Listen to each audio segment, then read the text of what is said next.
Hello guys, welcome back. कैसे आप सब दोस्तों? स्वागत है आपका एजे सर क्लासेस में।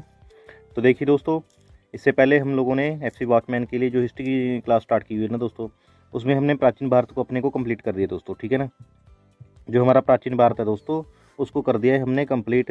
सभी इंपॉर्टेंट क्वेश्चन थे दोस्तों, वो हमने कर लिए डिस्कस। ठीक है ना, अगर आपने अभी तक हमारी वो वीडियो नहीं देखी दोस्तों, तो इसका लिंक मैं नीचे डिस्क्रिप्शन बॉक्स में दे दूंगा, वहाँ से आ जाके आप ये वाली प्राचीन भारत वाली वीडियो देख ले दोस्तों। ठीक है ना, अगर आप दोस्तों एग्जाम की तैयारी कर रहे हैं, आप एग्जाम के लिए सीरियस हैं दोस्तों, तो कोई भी पार्ट दोस्तों ना छोड़ें। ठीक है ना, ये प्राचीन भारत है, व्यू बहुत कम है दोस्तों, क्योंकि बहुत ज़्यादा कम लोगों ने इसको देखा है। देखिए दोस्तों, इसमें से क्वेश्चन आपके 100% बनने वाले हैं दोस्तों। ठीक है ना, प्राचीन भारत से आपका क्वेश्चन बनेगा दोस्तों।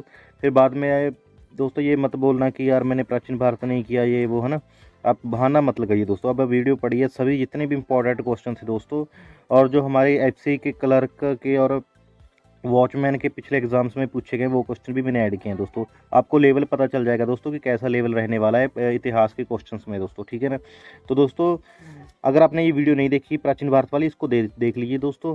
इसका लिंक मैंने नीचे डिस्क्रिप्शन बॉक्स में दे दूंगा दोस्तों। ठीक है ना, तो आज हम दोस्तों करने वाले हैं मध्यकालीन भारत दोस्तों। ठीक है ना, इसके बाद हम आधुनिक भारत पे जाएंगे दोस्तों। ठीक है ना, मध्यकालीन भारत से रिलेटेड जितने भी इंपॉर्टेंट क्वेश्चन दोस्तों आपके एग्जाम के लिए, वो दोस्तों मैं करवा रहा हूँ दोस्तों। ठीक है ना, वैसे दोस्तों मध्यकालीन में कम चांस होते हैं क्वेश्चन आने के, मतलब कम आते हैं, ऐसा नहीं कि नहीं आते, आते हैं लेकिन कम।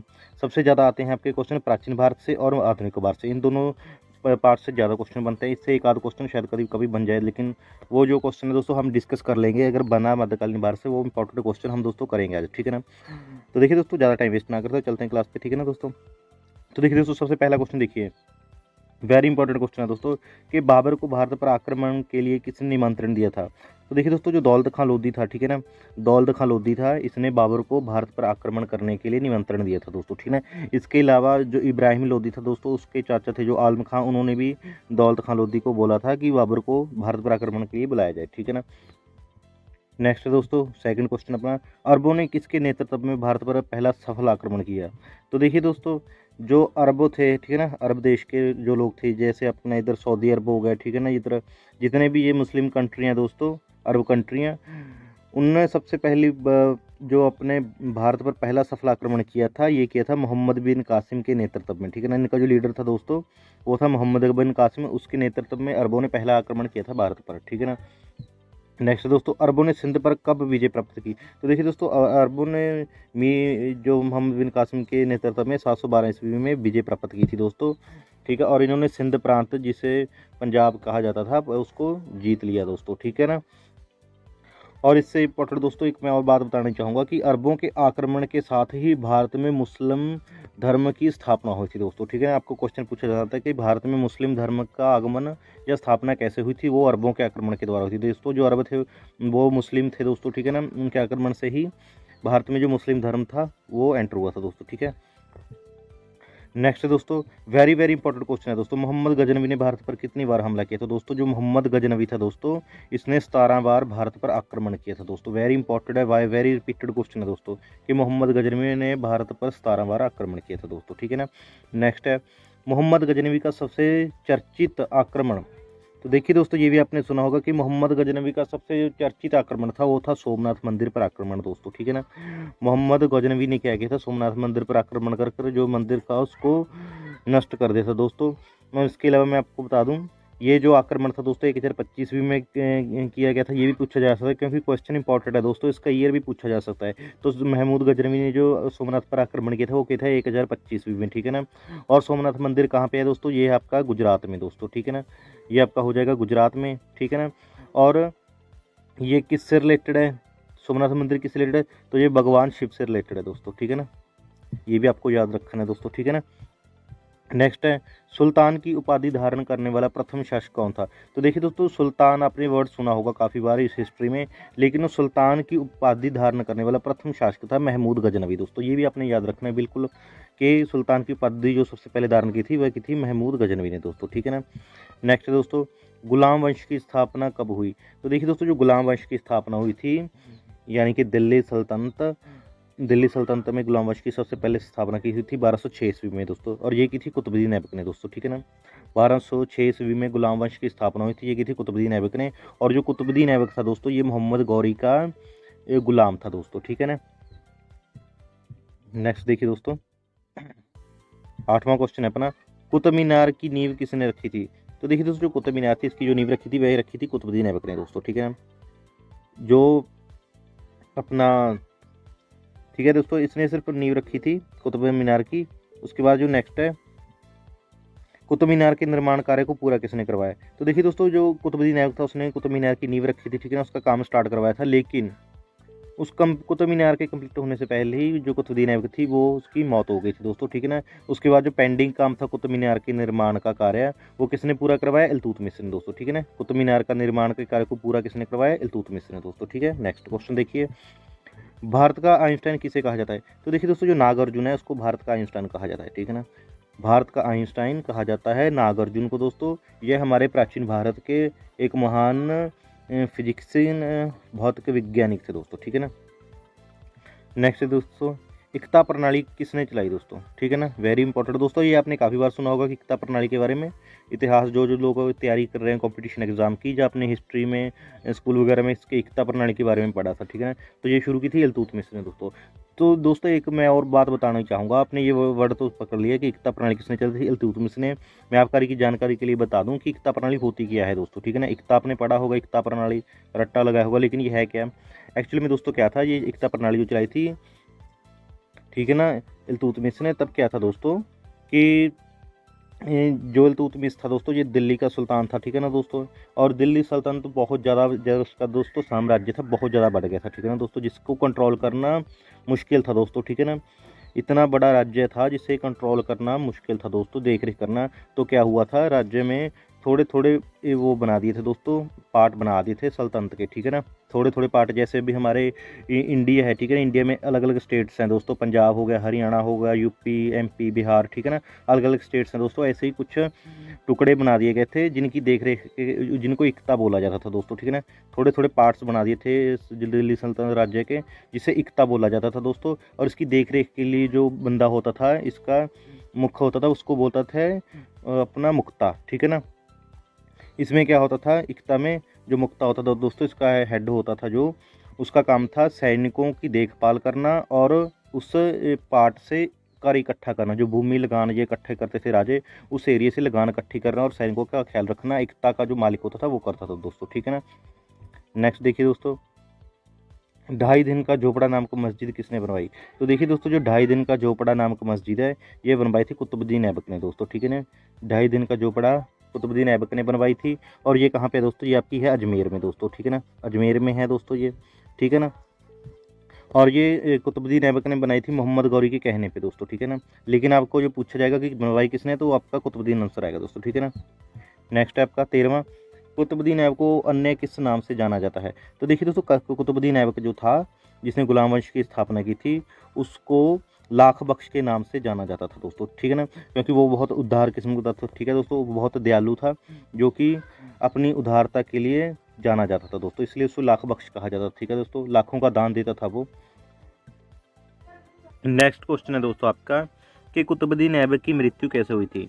तो देखिए दोस्तों, कुतुबुद्दीन की जो मृत्यु हुई थी वो हुई थी चुगान खेलते समय, ठीक है ना। चुगान खेलते समय घोड़े से गिरकर जो कुतुबुद्दीन ऐबक की मृत्यु हुई थी दोस्तों, ठीक है ना। आपको क्वेश्चन ऐसे घुमा के भी पूछ सकते हैं कि किस शासक की मृत्यु चुगान खेलते समय घोड़े से गिरकर हुई थी? तो वो हुई थी कुतुबुद्दीन ऐबक की दोस्तों, ठीक है। दोनों तरीके से आपने इसको याद रखना है, ठीक है। नेक्स्ट है दोस्तों आपका 15 क्वेश्चन, भारत की प्रथम महिला शासिका कौन थी दोस्तों? वेरी इंपॉर्टेंट क्वेश्चन है दोस्तों। तो भारत की पहली महिला शासिका जो थी वह थी रजिया सुल्तान दोस्तों, ठीक है ना, याद रखना है अपने, वेरी इंपॉर्टेंट है। नेक्स्ट है दोस्तों आपका, सिजदा एवं पबोस प्रथा की शुरुआत किसने की थी? तो देखिए दोस्तों, जो सिजदा एवं पबोस प्रथा थी इसकी शुरुआत जो की थी वो की थी बलबन ने दोस्तों, ठीक है ना। सिजदा पबोस प्रथा की बलबन ने शुरुआत की थी दोस्तों, ठीक है ना। लेकिन सिजदा और ये पैबोस ये प्रथा है, ये क्या थी दोस्तों?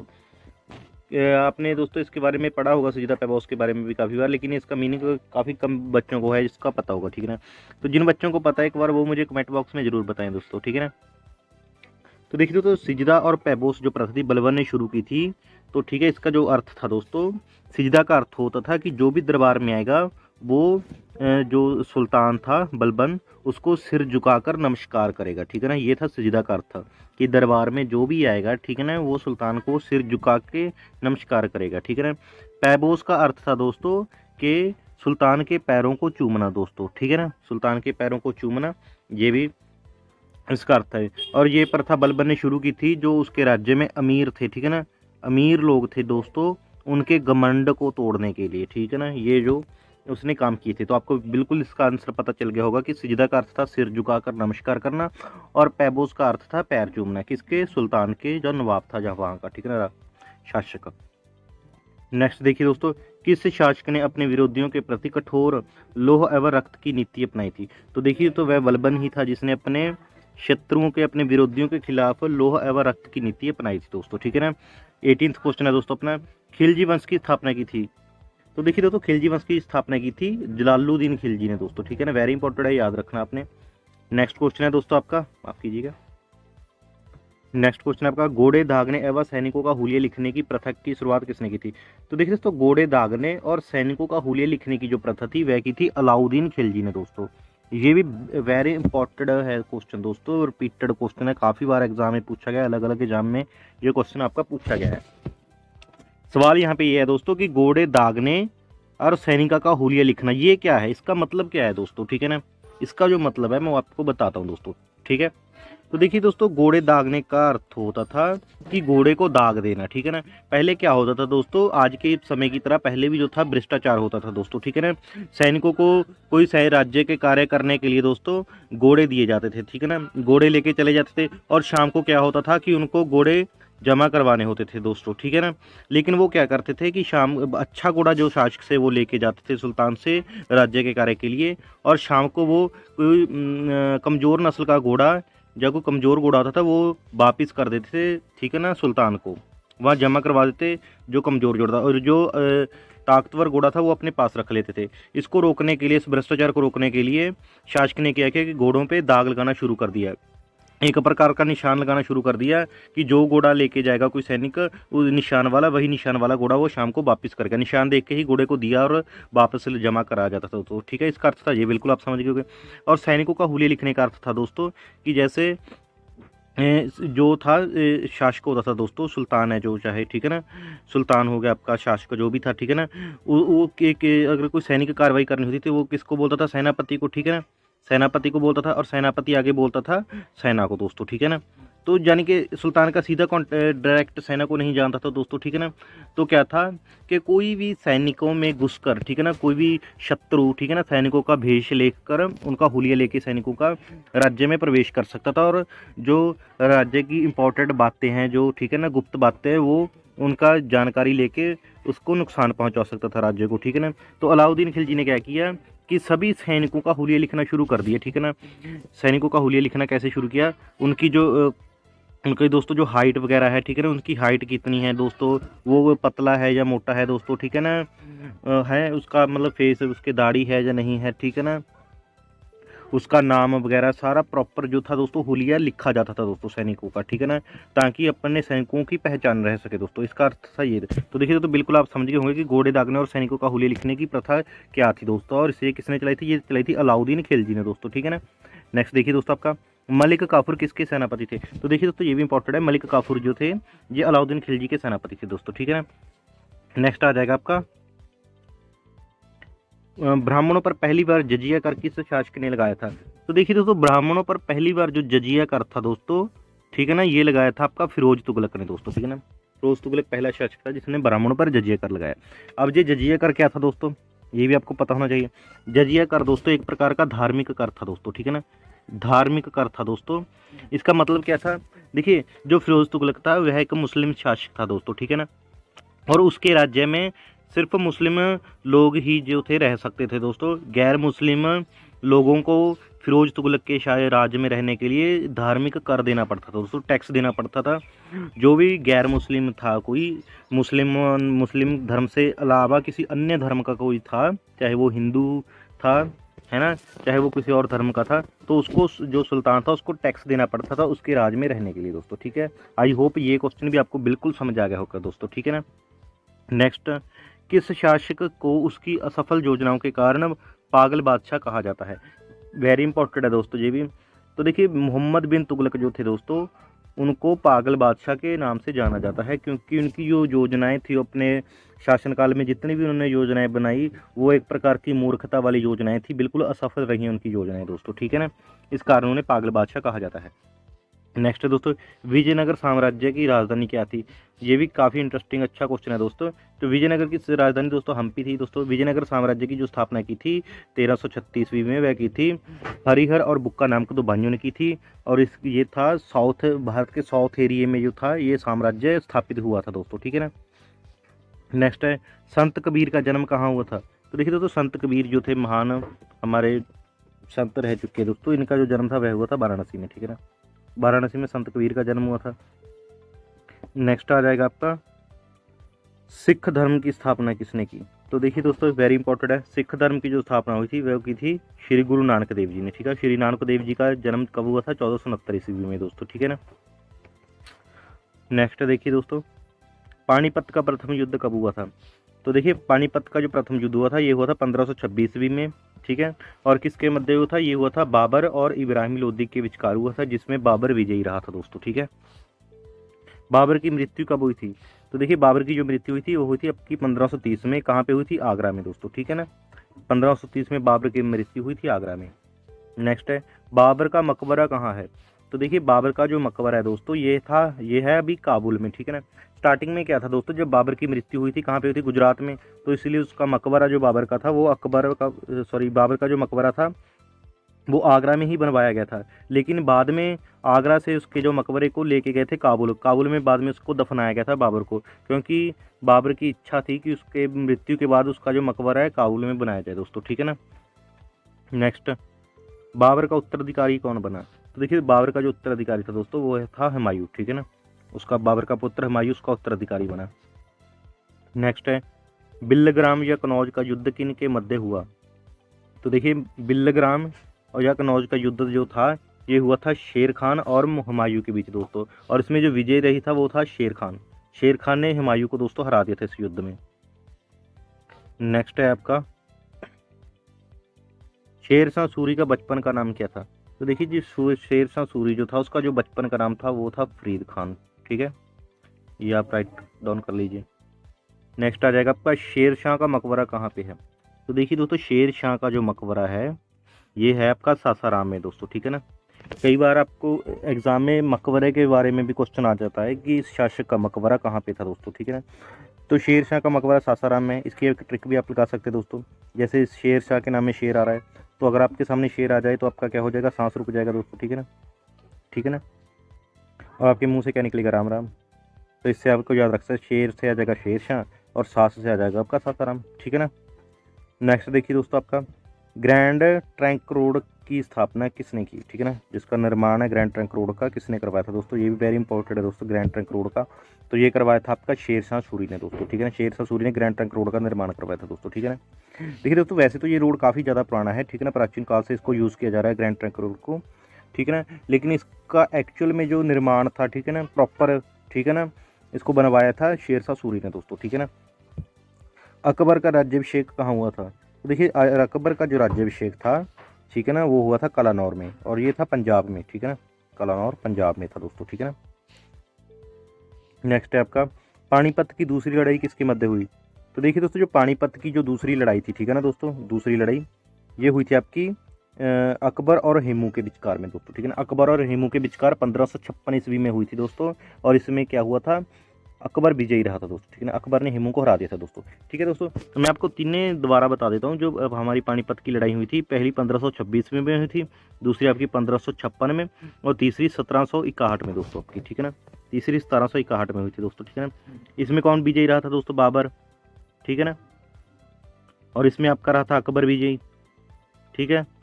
और तीसरी में दोस्तों क्या रहा था, तीसरी में रहा था आपका अहमद शाह अब्दाली, ठीक है ना, अहमद शाह अब्दाली, ठीक है ना दोस्तों। क्योंकि दोस्तों देखिए, इसमें क्या था, अहमद शाह अब्दाली और मराठा के बीच जो युद्ध हुआ था, और जिसमें अहमद शाह अब्दाली विजय रहा था दोस्तों, ठीक है ना। नेक्स्ट देखिए दोस्तों, अपना हल्दी घाटी का युद्ध कब हुआ था। तो देखिए दोस्तों, जो हल्दी घाटी का युद्ध था ये हुआ था 1576 ईस्वी में, ठीक है ना। और ये किसके मध्य हुआ था, ये हुआ था आपका अकबर, ठीक है ना, अकबर और मेवाड़ के शासक महाराणा प्रताप के बीच में, ठीक है ना। महाराणा प्रताप के बीच में ये हुआ था दोस्तों, ठीक है ना, ठीक है। और इसमें जो था अकबर विजयी रहा था दोस्तों, ठीक है ना। नेक्स्ट देखिए आप अपना क्वेश्चन 37वां क्वेश्चन, यार प्रॉब्लम दे रहा है भाई। देखिए नेक्स्ट क्वेश्चन, दीन ए इलाही धर्म किसने चलाया था। तो देखिए दोस्तों जो दीन ए इलाही धर्म है ये भी क्वेश्चन पूछा गया हुआ है। तो मैं बता दूं कि मैं वही क्वेश्चन लेके आ रहा हूँ दोस्तों जो आपकी काफ़ी बार रिपीटेड हुए हैं दोस्तों, ठीक है ना। इंपॉर्टेंट क्वेश्चन है दोस्तों, इसमें कोई ऐसा क्वेश्चन नहीं ऐड किया जिसका कोई मतलब नहीं है हमारे एग्जाम से, ठीक है ना। जितने भी इंपॉर्टेंट है हमारे एग्जाम्स के पॉइंट ऑफ व्यू के लिए वो इंपॉर्टेंट क्वेश्चन इसमें है दोस्तों। आपको क्वेश्चन का लेवल देख के पता लग रहा होगा दोस्तों कि ये क्वेश्चन इंपॉर्टेंट है दोस्तों, ठीक है ना। तो नेक्स्ट देखिए दोस्तों, दीन इलाही धर्म जो था ये चलाया था आपका अकबर ने दोस्तों, ठीक है ना। ये भी याद रखना है अपने, दीन इलाही धर्म अकबर ने चलाया था। नेक्स्ट है आपका, अकबर के दरबार का प्रसिद्ध संगीतकार कौन था। तो देखिए दोस्तों अकबर के जो प्रसिद्ध संगीतकार था वो था तानसेन। काफ़ी बार इसका नाम सुना होगा आपने दोस्तों, शायद ही होगा कोई हमारा स्टूडेंट जिसने इसका नाम ना सुना हो, तानसेन का, ठीक है ना। ये अकबर के दरबार में प्रसिद्ध संगीतकार थे दोस्तों, ठीक है ना। नेक्स्ट हो जाएगा आपका, अकबरनामा ग्रंथ की रचना किसने की थी। तो देखिए दोस्तों जो अकबरनामा ग्रंथ है इसकी जो रचना की थी वो की थी अबुल फजल ने, ठीक है ना। अबुल फजल ने अकबरनामा ग्रंथ की रचना की थी दोस्तों, ठीक है ना। नेक्स्ट है, पंचतंत्र का फारसी भाषा में अनुवाद किसने किया। तो पंचतंत्र का जो दोस्तों फारसी भाषा में अनुवाद किया था वो भी अबुल फजल ने किया था दोस्तों। ये भी वेरी इंपॉर्टेंट है दोस्तों, कभी भी पूछा जा सकता है आपका किसी भी एग्जाम में, ठीक है ना। देखिए दोस्तों मैं एक बात और बताऊंगा आपको कि आप ये एफसी वॉचमैन की तैयारी तो कर रहे हैं दोस्तों, ठीक है ना, एफसी वॉचमैन के लिए। तो ये जो आपका दोस्तों मैं सिलेबस करवा रहा हूँ दोस्तों, ये आपके अन्य एग्जाम्स के लिए भी इंपॉर्टेंट है दोस्तों। अगर कोई और भी आप कोई स्टेट गवर्नमेंट का या सेंट्रल गवर्नमेंट का कोई एग्जाम दे रहे हैं उसके लिए भी ये क्वेश्चन बहुत ज़्यादा इंपॉर्टेंट रहने वाले हैं दोस्तों, ठीक है ना। नेक्स्ट है दोस्तों अपना 41वां क्वेश्चन है अपना, अकबर का उत्तराधिकारी कौन बना। तो अकबर का जो दोस्तों उत्तराधिकारी बना था वो उसका पुत्र बना था जहांगीर दोस्तों, ठीक है ना। अकबर का उत्तराधिकारी इसका पुत्र जहांगीर, ठीक है। नेक्स्ट क्वेश्चन है दोस्तों, न्याय की जंजीर के लिए किसे याद किया जाता है। तो देखिए दोस्तों न्याय की जंजीर के लिए याद किया जाता है जहांगीर को, ठीक है ना। जहांगीर को न्याय की जंजीर के लिए याद किया जाता है दोस्तों, ठीक है ना। नेक्स्ट देखिए दोस्तों अपना नेक्स्ट क्वेश्चन है दोस्तों अपना, देखिए किसके समय को चित्रकला का स्वर्ण काल कहा जाता है दोस्तों, ठीक है ना। ये भी आपने बिल्कुल याद रखना है दोस्तों, चित्रकला का स्वर्ण काल, ठीक है ना। इस क्वेश्चन को, इस पॉइंट को ध्यान से नोट कर लीजिए। चित्रकला का जो स्वर्ण काल है इसके लिए किसके समय को कहा जाता है चित्रकला का स्वर्ण काल, ये कहा जाता है जहांगीर के समय, ठीक है ना दोस्तों। जहांगीर के समय को चित्रकला का स्वर्ण काल कहा जाता है, वेरी इंपॉर्टेंट है, याद रखना है अपने भी। नेक्स्ट है, जहांगीर के दरबार में आने वाले प्रथम अंग्रेज कौन था। तो देखिए दोस्तों ये इसके बारे में भी मैं आपको बताऊंगा। जो जहांगीर के समय जहांगीर के दरबार में आने वाला प्रथम जो अंग्रेज था दोस्तों, प्रथम अंग्रेज, ठीक है ना, वो था हॉकिंस, ठीक है दोस्तों।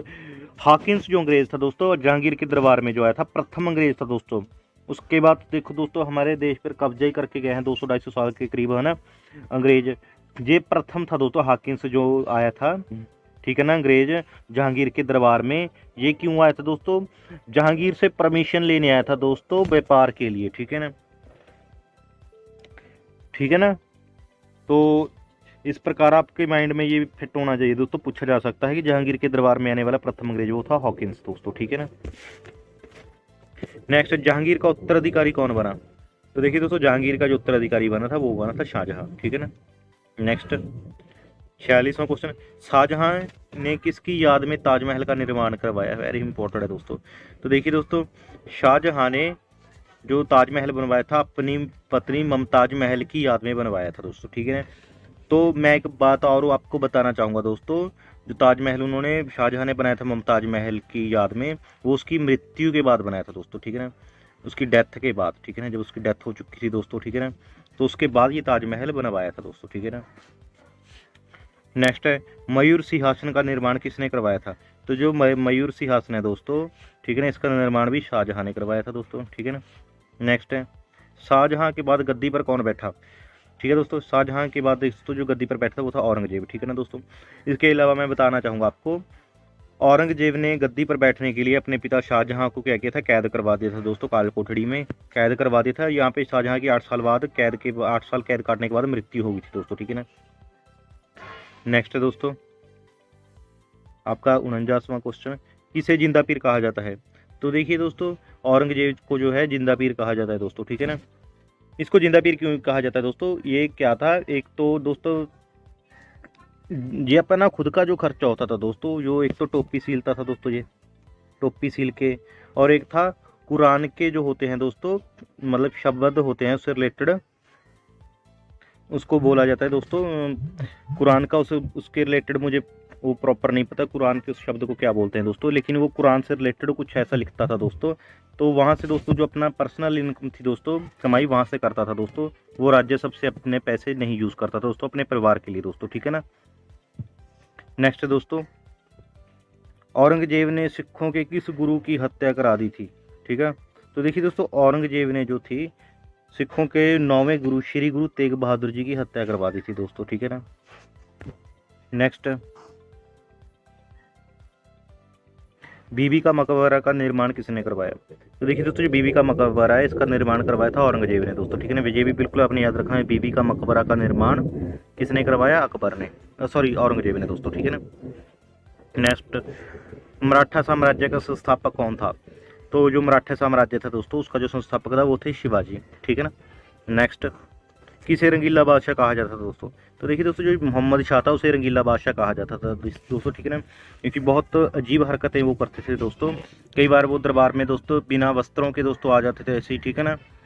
तो कभी स्त्रियों के वस्त्र पहन लेते थे वो दोस्तों, ठीक है ना। ऐसे वो जो थे काम करते थे दोस्तों, ठीक है ना। नेक्स्ट है दोस्तों, खजुराहो मंदिर किसे कहा जाता है, सॉरी खजुराहो मंदिर कहाँ पे है दोस्तों, ठीक है ना।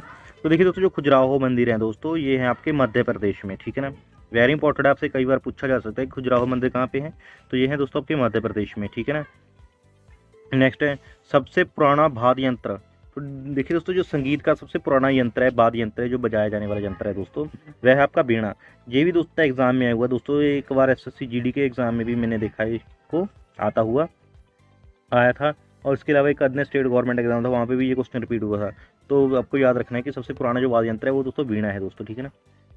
नेक्स्ट है आपका, हैदर अली कहाँ का शासक था दोस्तों। तो हैदर अली जो था मैसूर का शासक था, और जो हैदर अली थे वो टिप्पू सुल्तान के पिता थे दोस्तों। टिप्पू सुल्तान का आपने नाम सुना होगा, टिप्पू सुल्तान के पिता थे दोस्तों, ठीक है ना।